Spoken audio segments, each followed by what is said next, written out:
Everyone wants to change their life, but no one wants to kill the version of themselves that's keeping them broke, weak, and forgotten. The truth is, your future isn't waiting for you. It's hiding behind the identity you're too scared to let go of. So the question is, how long will you keep wearing a name that doesn't belong to the beast you're supposed to become? You are not your past. That's the first truth you need to tattoo into your brain if you're serious about transformation. Most people spend their entire lives wearing the chains of their past like some kind of victim badge.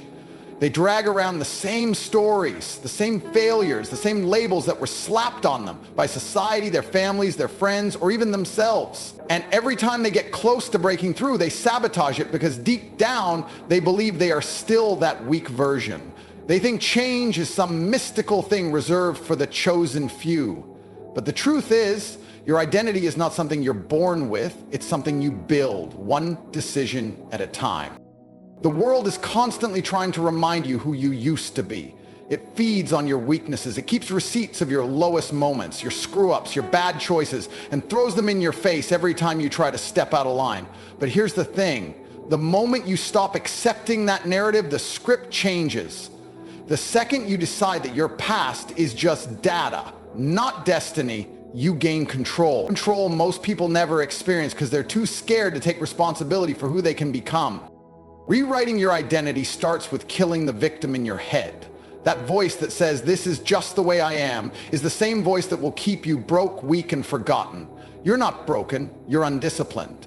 You're not unlucky, you're unfocused. Your past isn't a prison, it's a lesson. And if you have the courage to dissect it, to face the pain and the patterns honestly, it becomes the fuel for your evolution. But if you keep using it as an excuse, it becomes the chains that keep you stuck in the same cycle until you rot. The difference between the man you are and the man you want to become is simple: decisions. Every time you choose to act like your future self instead of your past self, you're rewriting the code. You're literally programming your brain to behave differently, to think sharper, to move more strategically. The problem is, most people never make that choice consistently enough to see the change. They try it for a week, 2 weeks, and when life punches them in the mouth, they crawl back to the comfort of who they were. It's easier to blame the past. It's easier to say, "I've always been like this." But that mindset is what keeps people average. If you want to break the mold, you have to start acting like someone completely different. You have to wake up and decide today, not tomorrow, that the old story ends here, that the past version of you is dead. And when you do that, you're not being fake. You're not being delusional. You're being intentional. You're choosing to build a new identity that serves your goals, not your insecurities. That's how winners think. They know who they used to be, but they don't live there anymore. They built a new standard and buried the old one. They decided that their past was a chapter, not the entire book. And every day, through discipline, pain, and absolute focus, they write the next page. You can't change your past, but you can make sure it doesn't define your future. Most people never will. But you're not most people. Not if you've made it this far. The old you is history. Now write something better. Fear isn't your enemy, it's your compass. Every time you feel fear toward becoming someone greater, that's the exact direction you need to walk. That version of yourself you keep visualizing, the one who's stronger, richer, more disciplined, more respected. He's not standing behind comfort. He's standing behind fire, and most people never meet him because they're too afraid to walk through it. But fear is the test. It's nature's way of asking, how bad do you really want it? Because if you're not willing to face discomfort, to bleed, to look stupid, to be rejected, then what you're really saying is that your future isn't worth the pain. And that's why people lose. Not because they're incapable, but because they negotiate with fear. The problem is that society taught you wrong. You were raised to believe that fear means stop, fear means danger, fear means don't go there. But what if that was a lie? What if fear is actually the gatekeeper to your next level? You think the person you fear becoming is unreachable, but he's not. He's just hidden behind every excuse you've been feeding yourself. You're not scared of failure, you're scared of becoming someone that demands more from you. You're scared of what you'll have to give up, your comfort, your laziness, your cheap dopamine, your weak friends, your fake self-image. You're scared of the confrontation with your own mediocrity. And that's exactly why most people stay stuck. They run when it burns. But the winners, they run toward the flame. Fear is fuel for those who understand the game. You see, the man who fears but still acts is 10 times more powerful than the man who feels nothing and does nothing. The moment you realize fear is not a wall, it's a door, you stop hesitating, you start attacking. And that's the shift that changes everything. The man you want to be is already inside you. He's buried under fear. And the only way to bring him to life is to face what you've been avoiding. You've been soft, you've been hiding, and you know it. Every time you scroll, every time you run from discomfort, every time you silence that voice that tells you to rise, you're betraying the version of yourself that could conquer it all. The irony is you fear what you don't understand. You think becoming powerful, becoming elite is some mythical transformation, but it's not. It's a brutal, consistent war with yourself every single day. You think fear is some sign from the universe to back off, but fear is just your old self screaming for survival. It doesn't want to die, but it has to. That identity built on self-doubt and excuses has to be buried. And fear is the shovel. Use it. Stop running from it. You'll never feel fully ready. That feeling doesn't come. You move anyway. You act while afraid. That's what makes you dangerous. That's what separates you. People spend years avoiding what they should run toward. They think fear is a warning, but it's actually a spotlight. It's pointing you directly at the path to domination. But only a few will follow it, because fear is uncomfortable and comfort is addictive. But comfort never gave you power. It never gave you strength. It never made anyone a warrior. You already know what you have to do. The fear you feel, that's the cost of greatness. Pay it, walk into it, own it. Because the moment you step through it, you'll realize it was never the enemy. It was the invitation. If you want to become someone new, you can't keep surrounding yourself with the same people who reinforce who you used to be. This is one of the most brutal truths of self-transformation that nobody wants to accept. You can't rewrite your identity while keeping the same weak social circle. Your environment either drags you back or pulls you forward. It never stays neutral. Most people never evolve because they're addicted to familiarity. They hang around people who are comfortable seeing them small, insecure, and average. People who want to keep the old version of you alive because that version doesn't threaten them. But the moment you start leveling up, those same people will call you fake, arrogant, or say you've changed. And they're right. You have changed, and they can't handle it.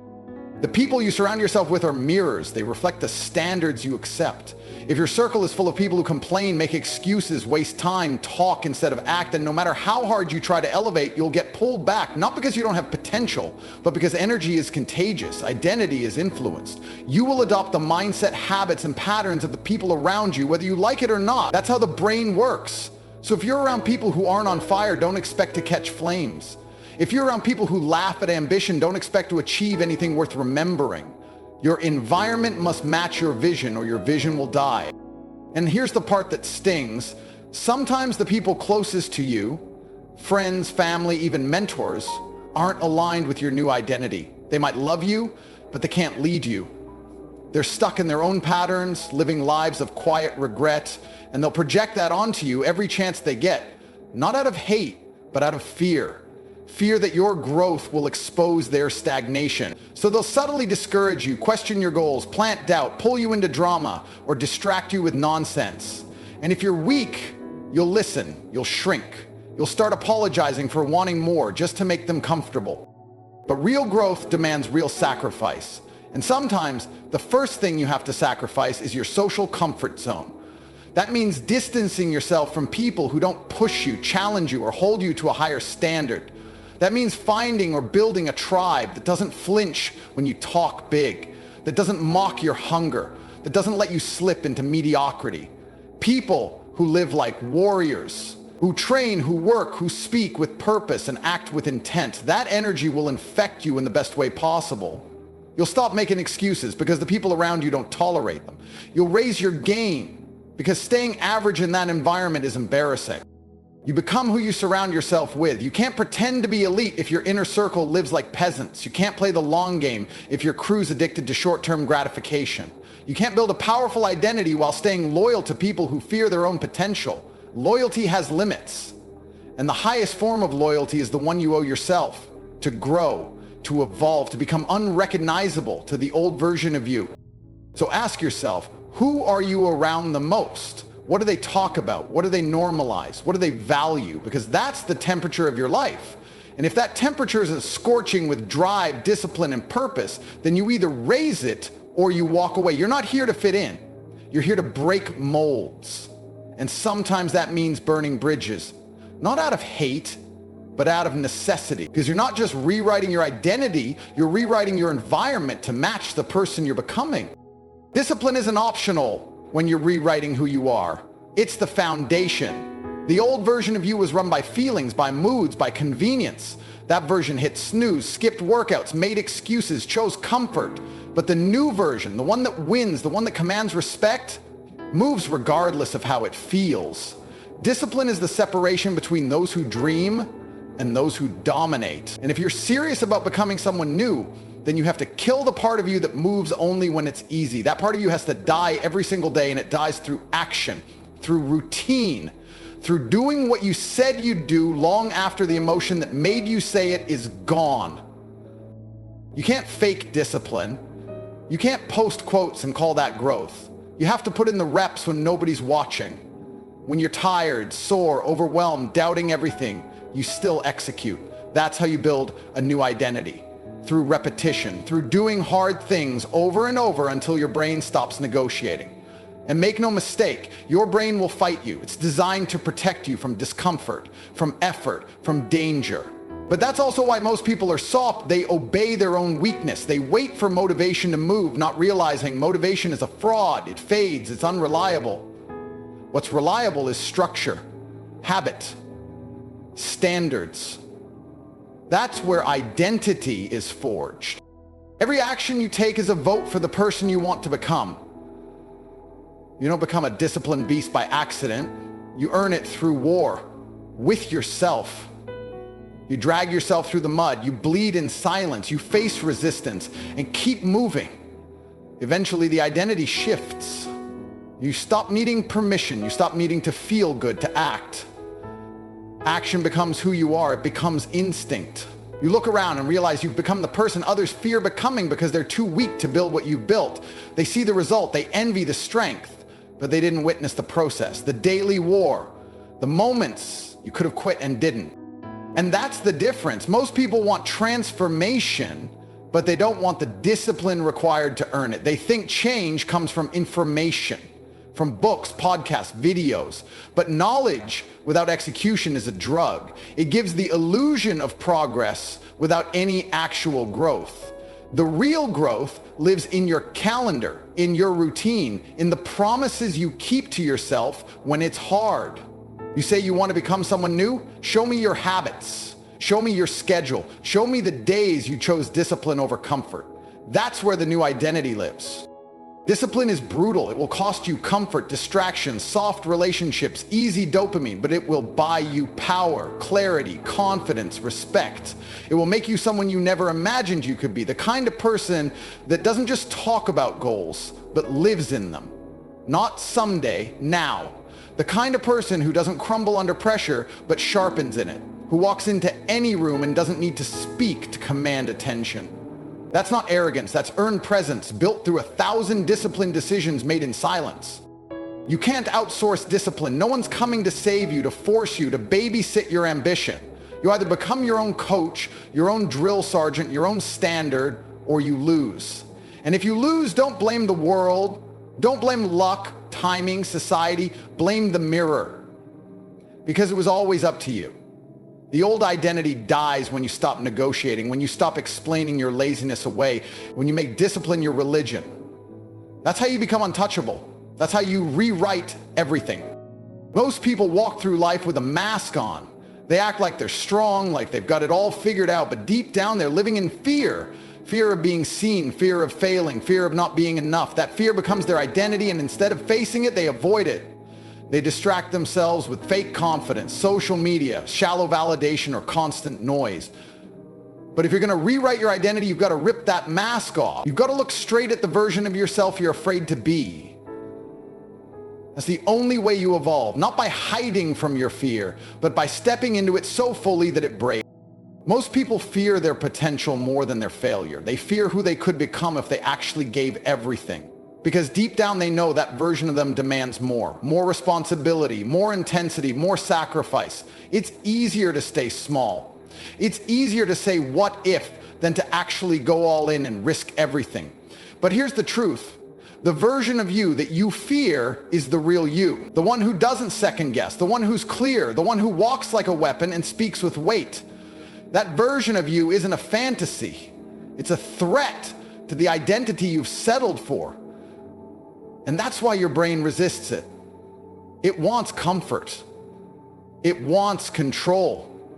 But comfort is a cage. And if you want to break free, you've got to be willing to burn the old version of you down to ashes. You have to stare in the mirror and say, I'm not that guy anymore. Not in theory. In reality, you stop showing up like him. You stop thinking like him. You stop entertaining the same thoughts, the same doubts, the same weak routines. You starve the old you. And every time fear shows up, you smile, because fear means you're facing the edge of your growth. Fear means you're standing in the exact place most people run from. And while they run, you stand still. You stare it down. You lean into it. Because that fear is not a wall, it's a mirror. And it's showing you what needs to die so the real you can live. Becoming the version of yourself you're scared of means stepping into your power. And stepping into your power means embracing everything that comes with it. Pressure, rejection, judgment, discipline, isolation. It's not glamorous, it's not comfortable, but it's real and it's rare. Most people will never do it because they want applause before progress. They want support before sacrifice. They want validation before transformation. But you build in silence. You train in darkness. You bleed alone. And when you emerge, you don't need to explain anything. The new version of you speaks louder than any words ever could. You need to become so focused on that next level version of yourself that everything else fades. You stop chasing status and start building strength. You stop faking confidence and start earning it. You stop running from your potential and start becoming the person who lives inside that fear. And when that happens, you no longer fear being exposed. You expose others just by existing, just by standing tall, just by walking into a room as proof that it can be done, that you can face your fear, eat it, and use it as fuel. That's the game. That's the identity shift. You don't become the person you want to be by hoping or waiting. You become that person by going to war with your own limitations every single day. You win not because you feel like it, but because you decide to. And every decision brings you one step closer to becoming the version of you thought you could never be. That's not just growth, that's evolution. When you truly rewrite your identity, one of the most powerful things you develop is emotional control. Not the fake version where you pretend to be calm, but the real version where nothing external has the power to shake you. Most people are ruled by their emotions. They get triggered by opinions, setbacks, rejection, disrespect. They react. They explode. They lose focus. But if you're chasing greatness, you don't have that luxury. You don't get to be emotional every time life punches you in the face. Because life will punch you. People will disrespect you. Plans will fall apart. And if you let emotions lead, you'll collapse every time the storm comes. The strongest version of you is not the one that feels nothing. It's the one that feels everything and moves anyway. Emotional control is what separates leaders from followers.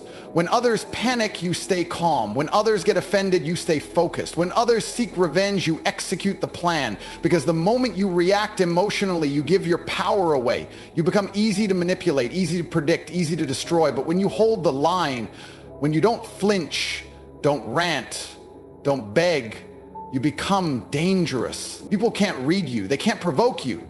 They don't know if you're hurt, angry, planning, or just unbothered. That's power, silent power. And the man who has that power owns every room he walks into. Look at anyone who's built something massive, physically, financially, mentally. They all have one thing in common. They don't get rattled. They've trained themselves to respond, not react. They don't let failure stop them.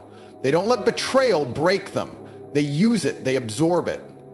They let the emotions come, but they don't let the emotions control.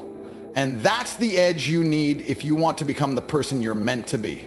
Emotional control means you can keep your mouth shut when the weak version of you wants to lash out. It means you can delay gratification when the old you wants cheap dopamine. It means you can make the right move even when you're angry, exhausted, disrespected.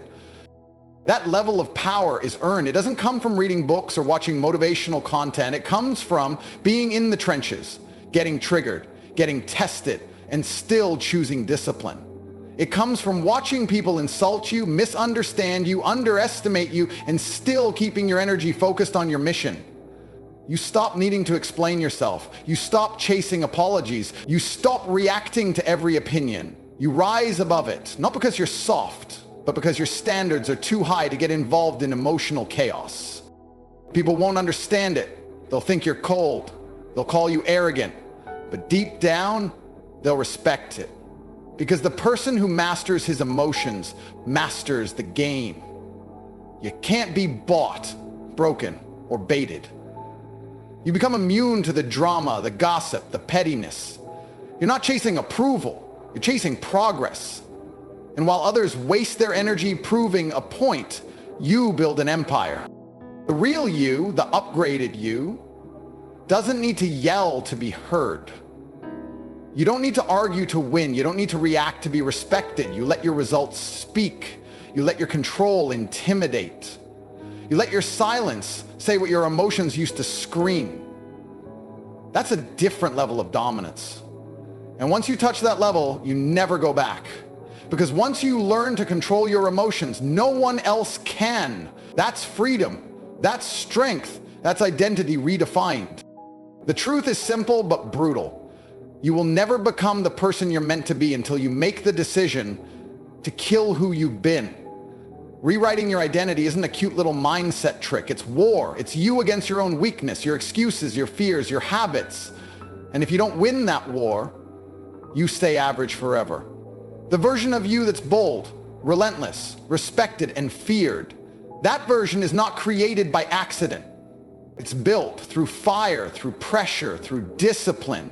You become that person when you stop waiting for permission and start acting like it's already yours. You move different, you think sharper, you speak less and execute more. You stop explaining yourself to people who'll never get it, and instead you show them with results. Every day is your shot to evolve. Every moment is a chance to choose power over comfort. And every time you choose growth over excuses, you're rewriting your code. So be ruthless with the old you, because the world only respects the version of you that conquers.